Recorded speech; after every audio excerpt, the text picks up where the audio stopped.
ऐसे के बाद साहब, अब जो FIR मतीउल्लाह जान साहब के हवाले से, उस FIR को अगर पढ़ा जाए तो वो बिल्कुल एक मजाक लगती है। FIR कम लगती है कि अचानक उन्हें गिरफ्तार किया गया और फिर गिरफ्तार करने के बाद उनके ऊपर मंशियात डाल दी गई। ये तो वो सब कुछ है जो आप भुगत चुके हैं और राना सनाउल्लाह साहब भुगत चुके हैं। राना सनाउल्लाह साहब खुद इसको मज़े का खेज़ कह रहे हैं कि ये इसी तरीके से FIR डाली जाती है। ये क्या किया गया है आपकी हुकूमत में?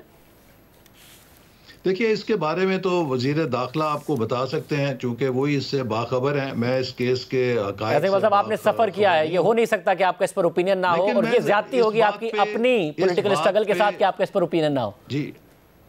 जी देखिए, इस बात पर तो कोई दो राय नहीं हो सकती कि किसी के खिलाफ भी झूठा मुकदमा नहीं बनना चाहिए, किसी के खिलाफ इंतकामी कार्रवाई नहीं होनी चाहिए। और हमने इसीलिए PTI को बार बार इंगेज किया है कि आप बैठिए, एक ज़ाब्ता बनाइए, इस चार्टर ऑफ डेमोक्रेसी जो है उसको आइए तौसीक करें। PTI की बात कर लिया। 246 ग्राम आइस डाली गई है एक जर्नलिस्ट पर। आप समझते हैं कि ये PTI का मसला नहीं है, एक जर्नलिस्ट का मसला है।